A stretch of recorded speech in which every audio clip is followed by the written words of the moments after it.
नमस्कार मित्रों, स्वागत है आप सबका आपके अपने यूट्यूब चैनल अपना इंस्टीट्यूट बाय मिश्रा सर पे। हम लोग पुनः क्लास 10th का जियोग्राफी का पहला पार्ट लेकर आपके सामने प्रस्तुत हैं, जो क्या है उत्तर प्रदेश 2025 के यूपी बोर्ड विद्यार्थियों के लिए बहुत ही लाभदायक कंटेंट है। इसमें छोटे शब्दों में आपको बहुत सारी जानकारियां देने का प्रयास किया गया है और आपके भूगोल का पहला पाठ है, जैसा कि आपको थंबनेल में दिख रहा होगा। पाठ का नाम है संसाधन एवं विकास। पाठ का हमारे क्या नाम है? संसाधन एवं विकास। तो संसाधन से तो आप लोग बड़ी बात परिचित होंगे, क्योंकि आप जो भी देखते हैं आपके चारों तरफ कोई भी वस्तु जो आपके लिए क्या लाभदायक है वो आपके लिए क्या है? संसाधन है। क्या है? संसाधन है। तो इसी क्रम में हम पढ़ते हैं कि संसाधन होता क्या है, संसाधन कितने प्रकार के होते हैं, संसाधनों के समाप्त होने पर क्या होगा, संसाधनों का हमें प्रयोग कैसे करना चाहिए, बहुत सारी चीजें हम इसमें अध्ययन करेंगे। और आपके बोर्ड की दृष्टि से बहुत ही लाभदायक पाठ और कह सकते हैं बहुत ही इंपॉर्टेंट पाठ। लगभग 2-3 नंबर के क्वेश्चन संसार इससे बनते हैं, खासकर मिट्टियों के प्रकार से। तो चलिए देखते हैं हम लोग। तो हम शुरू करते हैं अपना पहला पाठ। जैसा कि आपको दिख रहा है कि पहले पाठ का नाम है संसाधन एवं विकास। हमारे पाठ का नाम क्या है? संसाधन एवं विकास। तो आप लोग संसाधन से भली बात परिचित होंगे। आपने 6, 7, 8, 9 में संसाधन के बारे में पढ़ा होगा कि संसाधन वह होता है जो हमारी आवश्यकताओं की क्या करे? पूर्ति करे। वह सभी पदार्थ जो हमारी आवश्यकताओं की क्या करे? पूर्ति करे, वो क्या कहलाता है? संसाधन कहलाता है। क्या कहलाता है? संसाधन।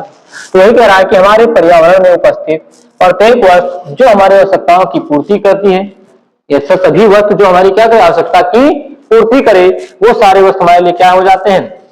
संसाधन कहलाते हैं। अब ऐसा नहीं कि आपकी आवश्यकता की पूर्ति कर रहा है लेकिन आपको कोई धार्मिक संस्था से भी नहीं जुड़ाओ। जैसे इसमें कहा गया है कि आपके आर्थिक रूप से, मतलब आपके धन के मामले में भी आपकी क्या करे? सहायता करे। साथ ही साथ आपकी सांस्कृतिक अर्थात पूर्वाग्रहों के द्वारा अर्थात जो आपके पारंपरिक नियम है उसका भी क्या करे? पालन करे। तो वो सारी चीजें क्या कहलाती है? संसाधन कहलाती है। क्या कहलाती है? संसाधन कहलाती है।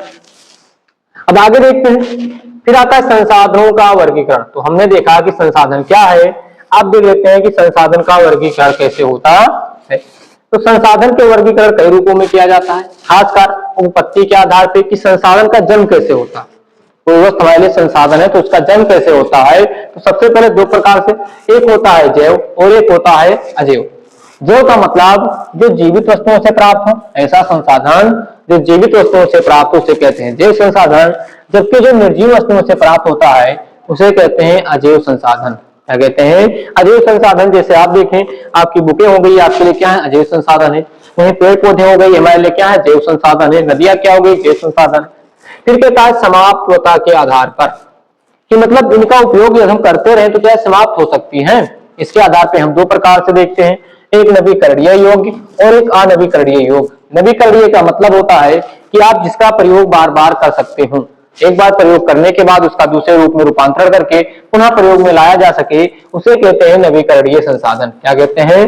नवीकरणीय संसाधन। और जिसका उपयोग हम एक बार कर लें और वो समाप्त हो जाए उसे कहते हैं अनवीकरणीय संसाधन। फिर आगे देखते हैं स्वामित्व के आधार पे। किसके आधार पे? स्वामित्व के आधार पे। कि स्वामित्व के आधार पे संसाधन कितने प्रकार के होते हैं। तो स्वामित्व के आधार पे लगभग 4 प्रकार से। जैसे आप देखते हैं व्यक्तिगत, किसी एक निजी संस्था के हो, है ना। व्यक्तिगत का मतलब किसी एक ही व्यक्ति का हो, है ना। जैसे आपकी संपत्ति हो गया, आपका मकान हो गया, आपकी पुस्तकें हो गई, आपके क्या है? व्यक्तिगत संसाधन है। क्या है? व्यक्तिगत संसाधन है। वहीं सामुदायिक का मतलब जिसमें कई लोगों की हिस्सेदारी हो, ऐसा संसाधन जिसमें कई लोगों की हिस्सेदारी हो क्या कहलाता है? सामुदायिक संसाधन। जैसे आपके आसपास क्या हो गया? पार्किंग स्थल हो गया, पार्क हो गए, ये सब क्या है? सामुदायिक है। फिर आता है राष्ट्रीय। क्या आता है? राष्ट्रीय मतलब जिस पर पूरे राष्ट्र का अर्थात एक राष्ट्र का क्या हो? अधिकार हो, उसे कहते हैं राष्ट्रीय संसाधन। फिर होता है अंतरराष्ट्रीय संसाधन। क्या होता है? अंतरराष्ट्रीय संसाधन ऐसा संसाधन जिसमें विश्व के सभी देश अपने प्रयोग कर सकें, कहलाता है अंतरराष्ट्रीय संसाधन। और अंतरराष्ट्रीय संसाधन में जैसा कि आप लोग जानते हैं कि समुद्र का विस्तार, जैसे जो महासागर है उसका क्षेत्र क्या होता है? अंतरराष्ट्रीय संसाधन होता है। फिर आता है विकास के स्तर के आधार पर। विकास के स्तर के आधार पर कि हम विकास किस स्थान पर कैसे कर सकते हैं। तो ऐसे आता है संभावी, फिर आता है संभाव्य विकसित, भंडार और फिर आता है संचित कोष। ये किसके आधार पे?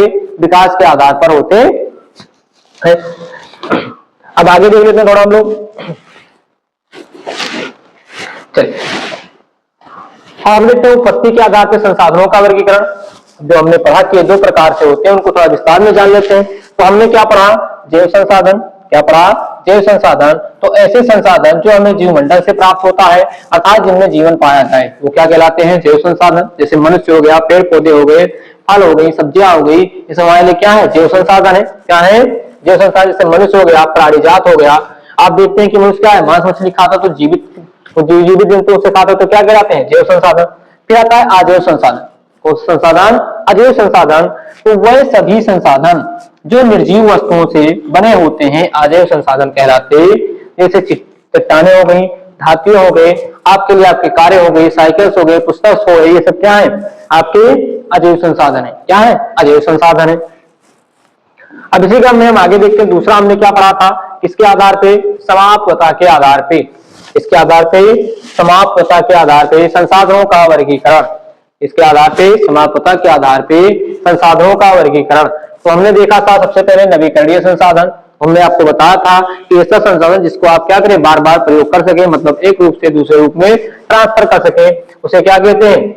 नवीकरणीय संसाधन कहते हैं। जैसे वह संसाधन जिन्हें विभिन्न भौतिक, रासायनिक अथवा यांत्रिक प्रक्रियाओं द्वारा पुनः उपयोगी बनाया जा सकता है, नवीकरणीय संसाधन कहलाते हैं। जैसे वायु हो गया, क्या हो गया? जल हो गया। जैसे आप देखते हैं वायु का रूपांतरण किसमें कर दिया जाता है? विद्युत ऊर्जा में कर दिया जाता है ना। हम क्या करते हैं? वायु से विद्युत बना लेते हैं। ऐसे जल से हम क्या बना लेते हैं? विद्युत बना लेते हैं। मतलब जिनका उपयोग हम बार बार कर सके, उनका रूप बदल करके हम बार बार उसका उपयोग कर सके। फिर आता है हमारा अनवीकरणीय संसाधन। क्या आता है? अनवीकरणीय संसाधन। तो वह संसाधन जिन्हें एक बार उपयोग में लाने के बाद पुनः उपयोग में नहीं लाया जा सकता, अर्थात जो समाप्त हो जाते हैं। क्या हो जाते हैं? समाप्त हो जाते हैं। और जो इनका निर्माण होता है वो काफी लंबे समय में होता है। जैसे आप पेट्रोल देख लें, कोयला देख लें, पेट्रोलियम पदार्थ देख लें, आपकी गैसें हो गई, यदि एक बार समाप्त हो जाती है तो इन्हें प्राप्त करना आसान नहीं होता, क्योंकि ये काफी लंबे समय के बाद बनती है। जैसे आपका खनिज हो गया। अब इसके बाद हम देखते हैं विकास के स्तर पर। इसके स्तर पर, विकास के स्तर पर संसाधनों का वर्गीकरण। तो हम विकास के स्तर पर कैसे देख सकते हैं? तो सबसे पहला हमने आपको बताया था कि संभावी, क्या देख सकते हैं? संभावी। संभावी वे संसाधन जो किसी प्रदेश में विद्यमान तो हैं, परंतु अभी उनका प्रयोग नहीं किया गया है। ऐसा संसाधन जो हमारे क्षेत्र में है, हमें ज्ञात भी है कि संसाधन यहाँ पर उपलब्ध है, लेकिन हम उसका प्रयोग नहीं कर पा रहे, कुछ अभाव के कारण, टेक्नोलॉजी के अभाव के कारण या कुछ और अभाव के कारण हम उसका उपयोग नहीं कर पा रहे हैं। तो उसको क्या कहते हैं? संभावित संसाधन कहते हैं। क्या कहते हैं? संभावित संसाधन। फिर आता है हमारा विकसित संसाधन। क्या आता है? विकसित संसाधन। तो वह संसाधन जिनके उपयोग की गुणवत्ता और मात्रा निर्धारित की जा चुकी है, विकसित संसाधन कहलाते हैं। मतलब हमें पता है कि इनका उपयोग कैसे करना है, इनकी मात्रा कैसे है, इनकी मात्रा कितनी है, तो उसे हम कहते हैं विकसित संसाधन। क्या कहते हैं? विकसित संसाधन कहते हैं। फिर हमारा आता है भंडारित संसाधन। कौन सा? भंडारित संसाधन। तो भंडारित संसाधन क्या है? पर्यावरण में उपलब्ध वे संसाधन जो अभी प्रौद्योगिकी के अभाव में मानव के पहुंच से बाहर हैं। मतलब पर्यावरण में उपस्थित तो है, लेकिन हमारी जो कमियां हैं, हमारे पास टेक्नोलॉजी की कमी है, धन के अभाव के कारण हम उसकी पहुंच से क्या है? बाहर है, हमारी जानकारी नहीं है, तो इसलिए हम क्या उससे बाहर है। तो वह क्या कहलाता है? भंडारित संसाधन। मतलब वो भंडार में है, हमें ज्ञात है कि हाँ ऐसा कुछ मिल सकता है, लेकिन हमारे पास उतना ज्ञान नहीं है, हमारे पास इतनी पूंजी नहीं है कि हम उस तक पहुंच पाए, तो क्या कहलाती है? भंडारित संसाधन कहलाता है। फिर आता है संचित। क्या आता है? संचित संसाधन। तो वो संसाधन जिन्हें अभी तक तकनीकी ज्ञान के उपयोग के प्रयोग में लाया जा सकता है, परंतु इनका उपयोग अभी आरंभ नहीं हुआ है। मतलब हम पता है कि हम इसका प्रयोग कर सकते हैं, हमें पता भी है कि कैसे करना है, लेकिन हम प्रयोग नहीं कर रहे हैं। जैसे आपने देखा किसमें? विकसित में, उसका हम प्रयोग भी कर रहे हैं, हमें पता भी है कैसा है, लेकिन जबकि संचित में क्या होता है? हमें तकनीक भी पता है, हमें प्रयोग करना भी पता है, लेकिन हम नहीं कर पा रहे हैं, परंतु हम इनका उपयोग नहीं कर पा रहे। क्या कहलाता है? संचित संसाधन कहलाता है। फिर संसाधनों का विकास। क्या है? संसाधनों का विकास। तो संसाधनों का विकास होता क्या है? कह रहा है मानव अस्तित्व के लिए संसाधन अत्यंत महत्वपूर्ण है। यदि मनुष्य को जीवित रहना है तो हमें संसाधन चाहिए। जैसे आप अगर पुराने में बीत जाएं, काफी लंबे समय पहले जाएं, तो आप देखते हैं मनुष्य खाना बदोश था। मतलब उसे केवल भोजन से मतलब था, कच्चा मांस खाता था, है ना, जंगलों में रहता था, मतलब उसको घर की आवश्यकता, कपड़े की आवश्यकता नहीं होती थी। लेकिन जैसे जैसे मानव विकसित होता है उसकी आवश्यकताएं बढ़ती जाती है। जैसे भारत क्या था, जब आजादी के समय भारत को देखें तो भारत में टेक्नोलॉजी में आगे नहीं था, लोगों के पास साइकिलें नहीं हुआ करती थी, लेकिन आज हर व्यक्ति क्या चाहता है कि उसके पास बाइक हो, उसके पास कारें हो। तो मतलब जैसे जैसे मानव क्या हो रहा है, विकसित हो रहा है, वैसे उसे क्या चाहिए? ज्यादा से ज्यादा संसाधन चाहिए। तो वही कह रहा है मानव अस्तित्व के लिए, मतलब हमें अपना जीवन बनाए रखने के लिए संसाधन चाहिए ही चाहिए। ऐसा विश्वास किया जाता है कि संसाधन जो प्रकृति की देन है और प्रकृति ने हमें निःशुल्क दिया है।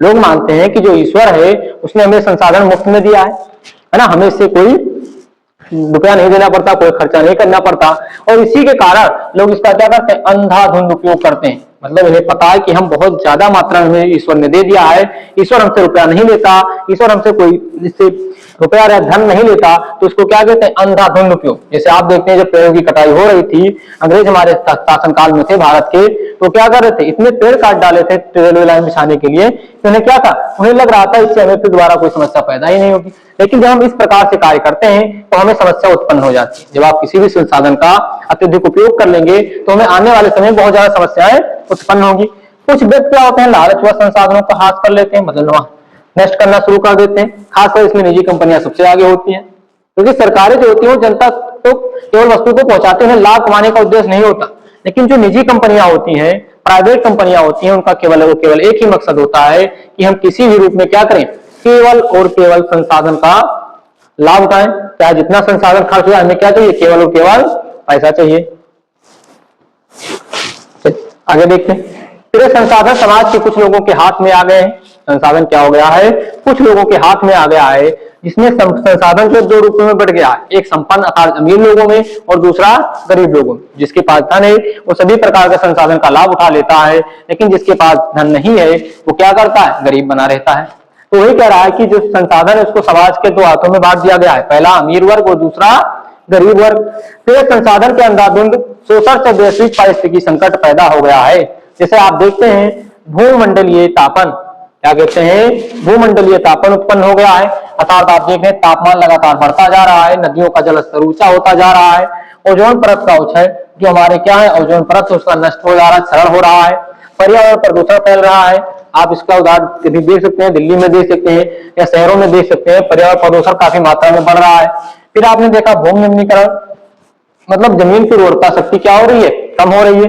ये सारे कारण क्या होते हैं, जब हम अपने क्या करते हैं, संसाधनों का अंधाधुंध उपयोग करना शुरू कर देते हैं। फिर आता है मानव जीवन की गुणवत्ता और वैश्विक शांति के लिए समाज में संसाधनों का न्याय संगत बंटवारा होना चाहिए। मतलब समाज में सभी लोगों तक समान मात्रा में संसाधन पहुंचे, ऐसा क्या होना चाहिए। सरकारें भी सोच रही हैं, और ये क्या है, कई वैज्ञानिकों ने भी ये बताया कि संसाधन जो सभी तक पहुंचना चाहिए।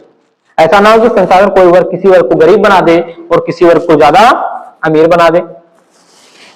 फिर आता है सतत पोषणीय विकास, मतलब ऐसा विकास जो केवल हमारे तक ही सीमित ना रहे, केवल वर्तमान तक ही सीमित ना रहे, जबकि आने वाली पीढ़ी के लिए भी क्या हो, बची रहे। हम ऐसे विकास करें कि केवल हमें तक ही सीमित ना रहे कि हम अपने चलो हमने अपने लिए सारे कार्य कर लिए, लेकिन जबकि क्या हो कि आने वाले समय में हमारी पीढ़ियां जो है, जो हमारी आने वाली पीढ़ियां हैं या भविष्य की जो पीढ़ियां हैं, उनकी आवश्यकताएं भी पूरी हो। तो इसे कहते हैं सतत पोषणीय विकास। ऐसा विकास जो वर्तमान तक सीमित ना हो, आने वाली भावी पीढ़ियों तक भी सीमित हो, क्या कहलाती है, सतत पोषणीय विकास कहलाती है। फिर आता है एजेंडा 21। अब एजेंडा 21 लाने का मकसद क्या था, तो एजेंडा 21 लाया गया था जब देखा गया कि पर्यावरण का नुकसान बहुत ज्यादा हो रहा है। पर्यावरण का जब नुकसान अत्यधिक हो रहा है तो सभी देशों ने मिलकर एक स्थान पर क्या बनाया, संगठन बनाया कि एक स्थान पर चलो हम बैठकर बातें करते हैं कि पर्यावरण को कैसे बचाया जा सकता। उसी का नाम आया एजेंडा 21, क्योंकि एजेंडा 21 में 21 बातों पर विचार विमर्श किया गया कि इन 21 बातों के द्वारा हम पर्यावरण को बचा सकते हैं। तो एजेंडा 21 क्या था, 1992 में ब्राजील के शहर रियो डी जेनेरो में संयुक्त राष्ट्र पर्यावरण और विकास सम्मेलन के तत्वाधान में राष्ट्राध्यक्षों ने एजेंडा 21 पारित किया। मतलब क्या हुआ, ब्राजील का एक शहर था जिसका नाम था रियो डी जेनेरो, है ना, उसमें क्या हुआ, संयुक्त राष्ट्र जिसे आप लोग यूनाइटेड नेशन के नाम से जानते हैं, साथ ही साथ पर्यावरण विकास एवं सम्मेलन के तत्वाधान में, मतलब इन लोगों ने क्या सोचा कि चलो हम कोई एक स्थान चूज करते हैं जहां पर हम लोग बैठकर इसके बारे में चर्चा करेंगे। तो उस स्थान को क्या बनाया गया, रियो डी जेनेरो को बनाया गया, और यहाँ पर कई देशों के राष्ट्राध्यक्ष पहुंचे और उन्होंने एक एजेंडा 21 पारित किया। अब एजेंडा 21 का उद्देश्य क्या था, तो एजेंडा 21 का मुख्य उद्देश्य था कि हमें क्या करना है कि जिससे पर्यावरण हमारा बचा रहे। तो इसका उद्देश्य था कि समान हित, पारस्परिक आवश्यकताओं एवं सम्मिलित जिम्मेदारियों के अनुसार विश्व सहयोग के द्वारा पर्यावरणीय क्षति, गरीबी और रोगों से निपटना है। इसमें बताया गया कि हमें क्या करना है, समान हित, मतलब सभी को एक जैसा हित देखना है, पारस्परिक आवश्यकताओं देखना है कि सभी देशों की आवश्यकताएं क्या है, साथ ही साथ हमें देखना है इसमें सम्मिलित जिम्मेदारियां। इसमें जिम्मेदारियां कैसी हैं के अनुसार विश्व सहयोग के द्वारा पर्यावरण क्षति, गरीबी और रोगों से निपटना।